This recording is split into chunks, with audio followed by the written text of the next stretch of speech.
श्रीकरणपुर के चुनाव जंग की तरह लड़े गए, नतीजे पर भी जंग जारी है। नमस्कार, वक्त है पंचतंत्र का। आपके साथ मैं हूं स्वप्निल। आज बीकानेर के लोकल मुद्दे पर लोकल चेहरों के साथ संभाग लेवल पर हम वोकल होने वाले हैं। मुद्दा श्रीकरणपुर में हुए चुनाव का नतीजा है। एक तरफ कांग्रेस सहानुभूति लहर के सहारे जंग जीतने में सफल रही, दूसरी तरफ सियासी शतरंज के खेल में बीजेपी ने हर वो चाल चली जो जिता दे, पर हार नसीब हुई। एक सीट से न सरकार गिर रही है, न ही विपक्ष कोई बहुत ज्यादा मजबूत हुआ है, पर मैंडेट है और जिस समय पर आया है वो इसे बहुत बड़ा बना रहा है। कांग्रेस बीजेपी क्या कह रही है उसे छोड़िए, मैंडेट क्या कह रहा है वो समझना जरूरी है। आज चर्चा इसी पर करेंगे, लेकिन पहले जो कुछ रिएक्शंस आए हैं नतीजों को लेकर वो सुन लीजिए।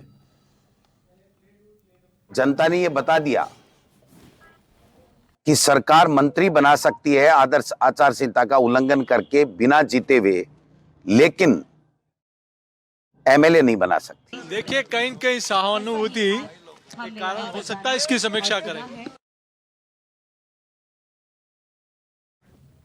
और इस वक्त मेरे साथ जो गेस्ट जुड़ रहे हैं आपको इंट्रोड्यूस करवा देता हूं। श्यामलाल शेखावटी जी कांग्रेस की ओर से मेरे साथ जुड़ रहे हैं। ये श्रीगंगानगर में जिला संगठन महामंत्री हैं कांग्रेस के। आत्माराम तरड़ जी बीजेपी की ओर से मेरे साथ जुड़ रहे हैं, पूर्व भाजपा जिला अध्यक्ष हैं श्रीगंगानगर के। आप दोनों का स्वागत है समाचार प्लस पर। मैं शुरुआत श्यामलाल शेखावटी जी आपसे करना चाहता हूं। सबसे पहले तो बधाइयां चुनावों में जीत के लिए। इस जीत को किस नजर से देख रहे हैं आप वो जानना जरूरी नहीं है, लेकिन उस नजर से क्यों देख रहे हैं आप ये जानना ज्यादा जरूरी है। समझा पाएंगे आप मुझे?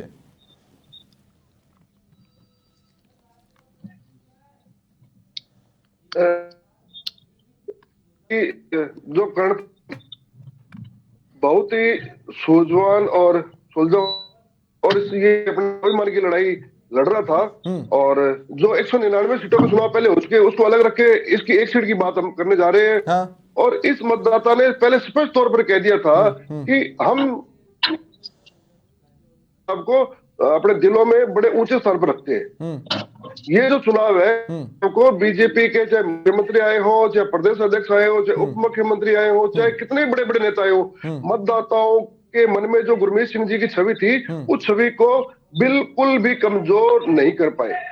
और जो बीजेपी के जो कैंडिडेट थे इन्होंने जो अपनी स्पीच में थोड़ा सा हल्कापन लाए जो स्वर्गीय मंत्री जी के लिए, वो भी जो है मतदाताओं के दिलों पर अलग तरीके से गया कि इस तरीके की जो है वो वक्तव्य शैली कर्णपुर की नहीं है इस बार। तो श्यामला जी कहने का मतलब ये कि आप अपने किए से नहीं जीते हैं या कांग्रेस नहीं जीती है, बल्कि हम ये कहें सहानुभूति जीती है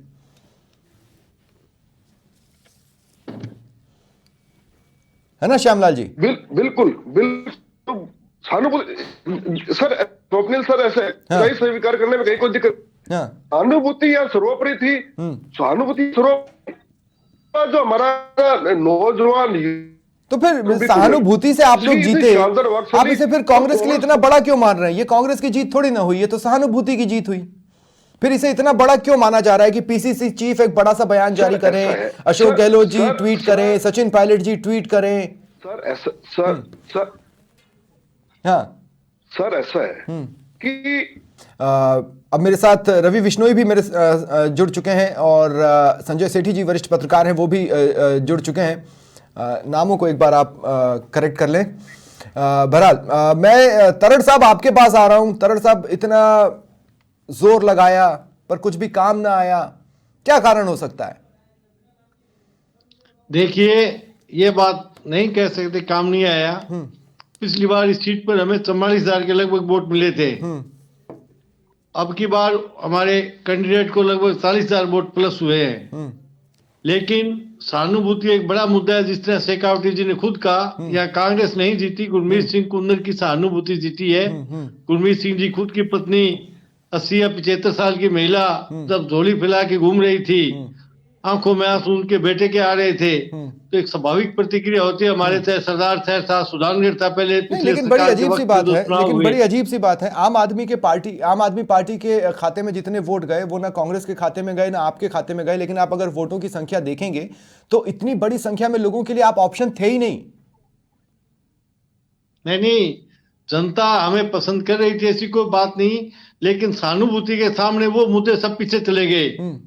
गुरमीत नहीं, सिंह आपका कुंदर, तुरुप का पत्ता भी नहीं आप चला ना, सर्दी हो आपने चुके इलाके हैं। से मंत्री बनाया, वो तुरुप का पत्ता भी तो नहीं चला।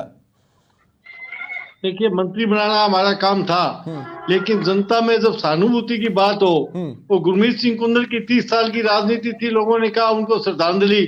इनका वोट आप पूछ सकते हो शेखावटी से कि जब इन्होंने वोट मांगा तो बराबर फोटो गुरमीत सिंह जी की, अखबार में विज्ञापन, उसमें मेरा वोट मेरी श्रद्धांजलि। तो एक श्रद्धांजलि के रूप में इन्होंने वोट मांगा और लोगों ने कहा एक बार इनको मौका देते हैं, गुरमीत सिंह को पर श्रद्धांजलि इसमें देते नया हैं। कुछ नहीं है। मैं सेठी साहब आपके पास आ रहा हूं। देखिए, इसमें नया कुछ नहीं है। कभी भी कोई दिग्गज जब हमारा साथ छोड़कर जाता है और उसके परिवार से किसी को खड़ा किया जाता है तो सिंपैथी के नाम पर वोट मांगा जाता है। इसमें नया कुछ नहीं है, लेकिन सिर्फ सहानुभूति कह देना मुझे लगता है इनफ नहीं होगा। कुछ तो मैटर्स अंडर करंट के तौर पर भी चले हैं और इस बात को नकारा नहीं जा सकता। आप सही कह रहे हैं, कुछ ऐसे मुद्दे लोकल लेवल पे थे जो कांग्रेस के लिए शुरू से ही थोड़ा पॉजिटिव बने हुए थे और बीजेपी के लिए थोड़ा नेगेटिव थे। और दूसरा, बीजेपी का, मैं इनकी तड़ साहब की बात को थोड़ा आसान कर देता हूं। मैं ये शायद नहीं कह रहे, मैं कह देता हूँ, मैं बता देता हूँ। इनका दाव खेला गया, इनका पता चला गया, पूरी तरह से बेकार नहीं गया। अगर ये दाव नहीं, मंत्री पद वाला दाव नहीं खेलते तो टीटी साहब की शायद जमानत भी ना बचती, पर इनके मंत्री बनने से उनकी जमानत जब्त होने से बच गई। ये एक इनका प्लस पॉइंट है बीजेपी का। अदरवाइज नहीं, पर मुझे लगता है कि मंत्री बनाया जाना ही दरअसल बीजेपी के अगेंस्ट गया। अंगेस्ट नहीं गया। अंगेस्ट तो इनको शुरू से लग रहा था टीटी साहब कमजोर हैं। ये तो इनका शुरू से, क्योंकि टीटी साहब को टिकट देना भी नहीं चाहती थी बीजेपी, शुरू से कमजोर मान रही थी। लेकिन इन बिटवीन जो बीच में सारा सिनेरियो चेंज हुआ और एकदम से सारा सत्ता और सहानुभूति का चुनाव बन गया, तब बीजेपी के पास कोई चारा नहीं था इस सीट को बचाने का, या टीटी साहब की थोड़ी बहुत जमानत बच जाए। सीट निकाल जाते तो बहुत बढ़िया होता, और वो लगभग पहुंच भी गए थे नजदीक। 11-12 हजार वोट का अंतर कोई ज्यादा नहीं है जीत का। हाँ, ये है कि टीटी के मंत्री बनने से वो इतने 80-85 हजार वोट, 85 हजार तक वोट ले गए, नहीं तो बहुत वोटों का अंतर बहुत ज्यादा होता। और इसका जो आप पार्टी के संधू साहब हैं वहां पे, वो शायद वोट ज्यादा लेते, वो उनको वोट थोड़े ज्यादा मिल जाते। लेकिन जब बीजेपी सत्ता और सहानुभूति का चुनाव बना तो उसमें आप पार्टी का और ज्यादा कमजोर हो गई, नहीं तो वो अच्छी फाइट देते। ठीक है। मैं रवि आपके पास आ रहा हूं। रवि, मेरा सवाल देखिए सिंपल ये है कि इस मैंडेट को किस रूप में देखा जाए। अगर इसको 199 के साथ जोड़कर देखते हैं तो बीजेपी 115 पर ही रुकी हुई है। कांग्रेस के खाते में एक एक्स्ट्रा कदम आ चुका है। लेकिन अगर हम 2018 के लिहाज से देखें तो वहां बीजेपी का डाउनफॉल 70 की लाइन में 163 से था, और अब कांग्रेस का जो डाउनफॉल है वो 70 की लाइन को टच कर रहा है, लेकिन वो 105-110 से हुआ है।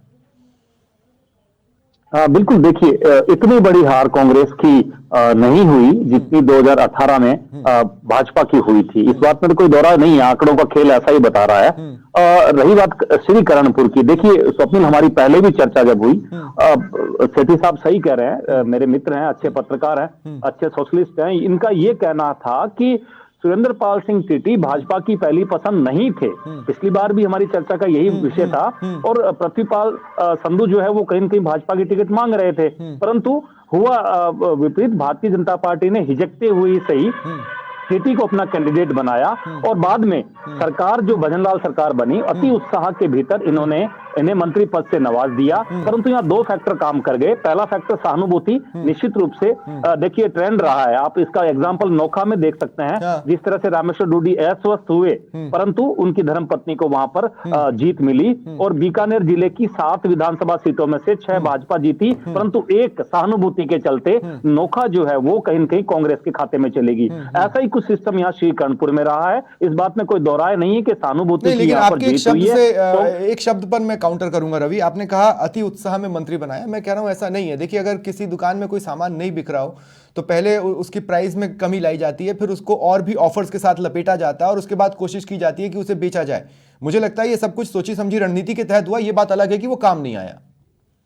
बिल्कुल, इवेंट हो सकता है, ये बहुत अच्छा इवेंट हो सकता है, परंतु अगर देखिए श्री करणपुर जो है, जहां ज्यादातर सरदार सिख कम्युनिटी ज्यादा है, पंजाब से भी वहां लोग बाग रिश्तेदारियां काफी रहती है। आप देखिए, इसको सिख कम्युनिटी जो है वो बुद्धिमत्ता का परिचय भी देती है। जब मैं फील्ड में गया, लोगों से मेरी बातचीत हुई यहाँ पर, तो वो एक बात से खुन्नस खाए हुए थे कि हमने एमएलए बनाया नहीं, सरकार ने मंत्री बना दिया।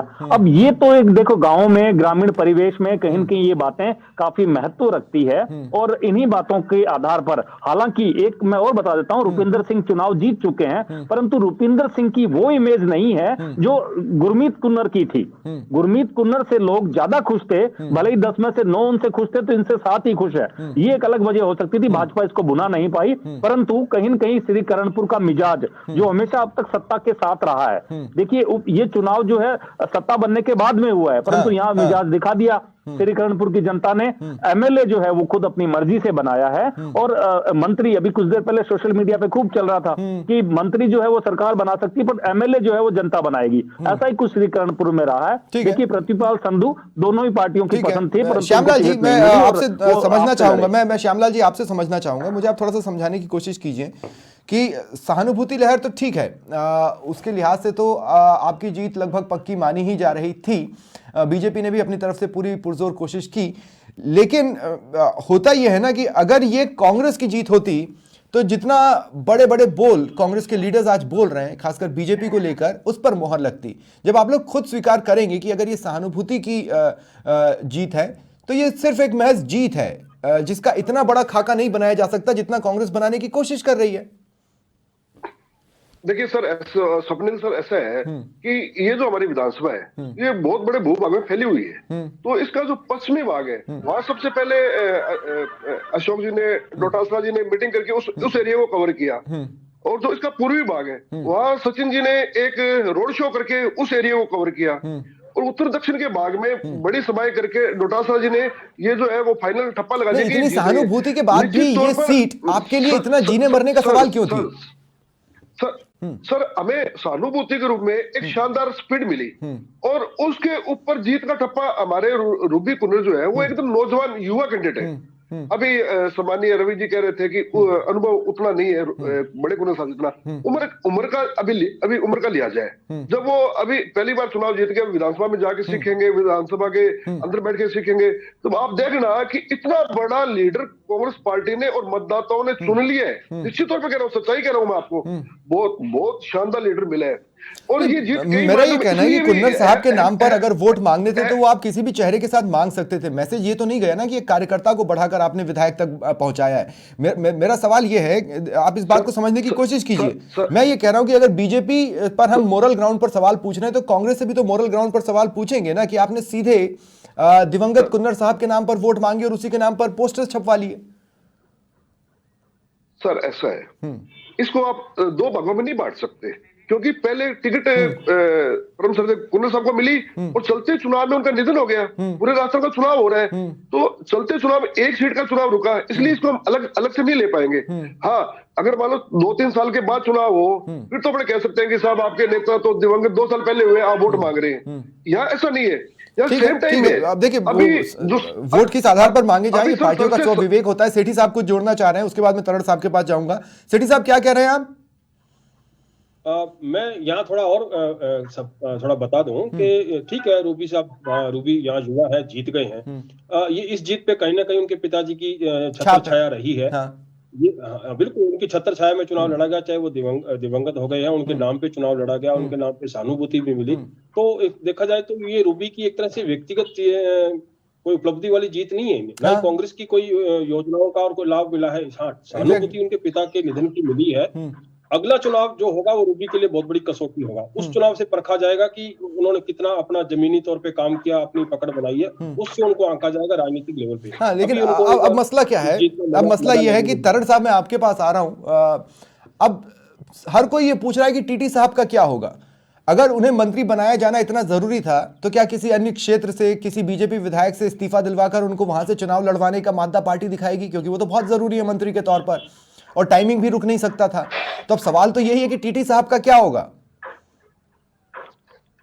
देखिए, टीटी 1991-92 से पार्टी के बहुत पुराने कार्यकर्ता है। पार्टी ने उनके अनुभव को देखते हुए हमारे नहरी क्षेत्र की समस्याएं, इसलिए आईजीएनपी, मंडी समिति के इनके जो विभाग दिए थे। अब चुनाव हार गए तो ये पार्टी को डिसीजन करना है टीटी साहब से भी आगे क्या रहेगा। लेकिन इस चुनाव के बार बार अपने जो बात अभी कह रहे थे ना ये चुनाव सिर्फ गुरमीत सिंह कुंदर की श्रद्धांजलि के रूप में वोट मिले हैं। नहीं, रूबी मुझे लगता कुंदर है कि की सिर्फ खासियत इतने से आईने वोट से नहीं मिले। देखा जा सकता। सीपी जोशी जी भी जब समीक्षा की बात कर रहे हैं तो समीक्षा होना जरूरी है। देखिए, मैं आपको कुछ चीजें सिलसिलेवार तरीके से बताता हूं। किसान आंदोलन हुआ था जिसका प्रदेश में सबसे ज्यादा असर इसी इलाके में देखा गया था। इसके बाद बीजेपी के एक नेता जो बोलते बोलते बड़बोलेपन में गुरुद्वारे के अगेंस्ट बोल गए, उसके खिलाफ भी प्रदर्शन सिख समाज का सबसे ज्यादा यही देखा गया। इसके बाद अगर हम बात करते हैं तो बीजेपी का जो विजयी रथ चलाने की कोशिश हुई थी उसको एक डैमेज यहीं पर लगा। ये सिर्फ इतनी सी चीज नहीं है। आप जब समीक्षा करेंगे आपको बहुत पीछे जाना पड़ेगा इस इलाके में। आपको किसानों के बीच में भी जाना पड़ेगा और आपको उस नेता के पास भी जाना पड़ेगा जिसने बयान देकर यहां पर लोगों को भड़का दिया। सहानुभूति पूरी तरह से उनके लिए इसीलिए तो काम आ पाई ना, क्योंकि आपका कुछ भी काम नहीं आया। देखिए साहब, मैं उस वक्त जब किसान आंदोलन चरम पर था, मैं इस जिले का जिलाध्यक्ष था। पंजाब से चिप्ता क्षेत्र है। हमारे किसान आंदोलन का एसआईटी जी सुन रहे हैं, शेख आबदी जी को ध्यान है। पूरा असर था। ये हालात थी कि बीजेपी की जब नेम प्लेट लेके बाहर निकलते थे तो हर आदमी कमेंट करता था। लेकिन उस दरमियान भी हमने यहाँ संघर्ष किया, लोगों को समझाने की कोशिश की। उसके बाद ये आंदोलन का कुछ असर रहा। फिर आप पार्टी को उस दिन यहाँ प्रभाव डाला। प्रिंसिपल ने जो टिकट लिस्ट ने ये नहीं सोचा था भी ये होगा, लेकिन आप पार्टी ने जब हमारे साथ पानी का बाद में गंग कनाल का बंद किया तो आप पार्टी का प्रभाव पंजाब से होते हुए भी यहाँ बिल्कुल खत्म हो गया। ये पीछे हमारे जो आम चुनाव थे 5 सीटों पर आम आदमी पार्टी को सारे जिले के अंदर 6000 वोट नहीं मिल पाए होंगे। तो ये कुछ बहुत से कारण रहे, लेकिन ये चुनाव जीत कांग्रेस जीतती तो किसी आम कार्यकर्ता को टिकट देती। कांग्रेस नहीं जीतती है। ये सिर्फ गुरमीत सिंह कुंदर के नाम से उनकी श्रद्धांजलि के रूप में वोट मिले हैं। रूबी कुंदर की ऐसा नहीं होता ना। किरण माहेश्वरी जी के जाने के बाद दीप्ति माहेश्वरी को वहां से चुनाव खड़ा करवाया गया। वो तो कार्ड यही था और चला भी यही था, नहीं तो उसी के साथ अन्य सीटों पर कांग्रेस कैसे जीत गई थी। कई बार सहानुभूति लहर चलती है, कुछ बार ऐसा भी रहा है कि सहानुभूति लहर नहीं चलती है। इस बार चली है। सेठी साहब कुछ जोड़ रहे हैं। हाँ सेठी साहब। मैं ये अभी आपने तड़ साहब से सवाल पूछा था कि टीटी साहब के बाद मतलब वो इस्तीफा देते तो क्या होगा। देखिए, जब मंत्रिमंडल का गठन की चर्चा चल रही थी तो उस वक्त गंगानगर से 2 जो नए एमएलए इनके पहली बार जीत के आए हैं बीजेपी के, गंगानगर से जयदीप भियानी और खुद ये जहां से ये तड़ साहब आते हैं सादुल शहर विधानसभा क्षेत्र से गुरवीर सिंह बराड़ आए हैं। तो इन दोनों के नामों की चर्चा चल रही थी। इन दोनों में से किसी एक को मंत्री परिषद में लेने की बात चल रही थी। तो अचानक से टीटी जी को मंत्री बनाया गया। वो आप जानते कानपुर सीट जीतने के लिए ही बनाया गया था उनको, लेकिन वो नहीं जीत पाए। तो अब ऐसा लग रहा है, जो मेरा विश्लेषण या मेरा कयास या मेरा अनुमान लग रहा है कि टीटी साहब को मंत्री पद से इस पद से तो शायद इनको रिशफल कर दिया जाएगा और इनको या तो इस्तीफा ले लिया जाएगा। इनको देखो, इतने सीनियर नेता हैं टीटी साहब, उन सीनियरिटी को नजरअंदाज नहीं करेगी बीजेपी, एकदम से नहीं करेगी। उनको किसी बोर्ड का, कारपोरेशन का, किसी और कहीं भी संसदीय सचिव या कुछ भी ऐसा पद देके राज्य मंत्री पद दिया जा सकता है। यहाँ पे पंजाबी भाषा अकादमी है, सिख वेलफेयर बोर्ड है, कुछ ऐसे कई उनको एडजस्ट तो किया जा सकता है, इसमें कोई दो राय नहीं है। एडजस्ट किया जा सकता है, लेकिन उनकी जगह पे अब एक बात रह जाती है कि अब 2 ही पीछे एमएलए हैं कांग्रेस बीजेपी के यहाँ पे कांगड़ा जिले में। तो बात उनकी है कि उनका जो शुरू में दावा था उनमें से किसी को मौका मिलता है या नहीं मिलता। जयदीप भियानी महेश्वरी समाज से आते हैं और गुरवीर बराड़ तो सिख समाज से आते ही हैं। ठीक है, तो अब देखने वाली बात ये होगी कि इन दोनों में से किसको कोई मौका मिल पाएगा अगले मंत्रिपरिषद विस्तार में, या रिशफल करके टीटी साहब से इस्तीफा लेके इनको कहीं और करते। ठीक है, रवि विश्नोई, मैं आपके पास एक सवाल के साथ आ रहा हूं और मेरा सवाल देखिए थोड़ा सा बड़ा रहेगा, ठीक है, आप मेरा साथ दीजिएगा। ऐसा नहीं है कि पहली बार ऐसा हुआ हो। मैं ये कह रहा हूं कि मुझे याद आता है शिबू सोरेन को सीएम बनाया गया था और जब चुनाव हुआ तो वो हार गए थे। मुझे याद आता है कि जब अशोक गहलोत पहली बार मुख्यमंत्री बने तब वो विधायक नहीं थे और एक सीट खाली करवाकर उन्हें सीएम बना दिया गया था। उसका इनडायरेक्ट बेनिफिट वहां मिले तो सब बेनिफिट है, यहाँ किसी और को मंत्री बनाया तो बेनिफिट नहीं है। मैं उन पचड़े में भी नहीं जा रहा हूं, लेकिन मैं ये कह रहा हूं कि 2 बातों के लिए चुनाव हमेशा याद रखे जाएंगे। एक तो बीजेपी ने हर वो तरीका अपनाने की कोशिश की जो कि अपनाया जा सकता था, नियमों के दायरे में या नियमों के बाहर, ये तो अभी डिसाइड होना बाकी है। दूसरा, तीतर सिंह, मैं ये कहना चाहता हूं कि ये नाम गायब नहीं होगा, इस इलाके को जाना जाएगा उनके जुनून के लिए भी। बिल्कुल, इस बात में कोई दोहराए नहीं है। देखिए, श्रीकरणपुर विधानसभा चुनाव ने समूचे राजस्थान का ध्यान अपनी ओर आकर्षित किया है, और न केवल भाजपा का स्थानीय नेतृत्व बल्कि केंद्रीय नेतृत्व और दूसरे राज्यों के अंदर भी जब 199 सीटों के रिजल्ट आ गए, एक सीट बची हुई थी, और यहाँ जिस तरह से भारतीय जनता पार्टी ने सुरेंद्रपाल सिंह टीटी को चुनाव जीतने से पहले मंत्री बनाया, तो एक चर्चा का दौर तो शुरू हो गया। हालांकि आप खुद कह चुके हैं वो सही या गलत, इसका फैसला हम नहीं कर रहे हैं, बाद में होगा। परंतु ये बात सही है कि तीतर सिंह नामक जो प्रत्याशी हैं वो कहीं न कहीं बहुत ज्यादा चर्चा का विषय समूचे चुनाव में बने रहे। और तीतर सिंह ने हिम्मत दिखाई। देखिए, सेठी साहब ज्यादा नजदीकी से जानते हैं तीतर सिंह को, इनसे मिले हुए भी हैं। मैंने भी मिलने का प्रयास किया था तीतर सिंह से, पर मैं गुरप्रीत कुन्नर के बेटे रुपिंदर से मिल पाया, सुरेंद्रपाल सिंह टीटी से मिल पाया, प्रतिपाल संधू से मिल पाया, परंतु तीतर सिंह से मेरी मुलाकात नहीं हो पाई। तो कहीं न कहीं तीतर सिंह इस चुनाव के लिए महत्वपूर्ण थे। इसको मजाकिया लहजे में तो हम नहीं ले सकते, प्रत्याशी थे, परंतु देखिए हुआ वही जो जनता चाह रही थी। मैं पहले बार बार कह रहा हूं कि किसान बेल्ट है, धान का कटोरा श्रीगंगानगर को कहा जाता है, और सिख समुदाय का बहुत बड़ा हाथ होता है। उन्होंने किसी भी ऐसी चीज को जो अभी उन्होंने तय नहीं की, उसको मंत्री पद के रूप में जनता के सामने पेश करने को सिख समाज ने और किसान समाज ने स्वीकार नहीं किया। इस बात को आज नहीं तो कल भारतीय जनता पार्टी भी समझेगी कि जो ये श्रीगंगानगर वाला इलाका है, देखिए यहाँ भैरव सिंह चुनाव हार जाते हैं, आप श्रीगंगानगर जिले को नहीं, लेकिन एक बात याद रखिएगा, एक फॉर्मूला यहां से ढूंढ लिया गया है, और अगर ये नियमतः सही पाया जाता है तो आने वाले समय में कई राजनीतिक दल इसका इस्तेमाल करेंगे, क्योंकि इस तरह के मोमेंट्स आते हैं, पहले भी आए हैं, आगे भी आएंगे। बहुत बहुत शुक्रिया आप सभी का मेरे साथ जुड़ने के लिए। फिलहाल इतना ही, नमस्कार।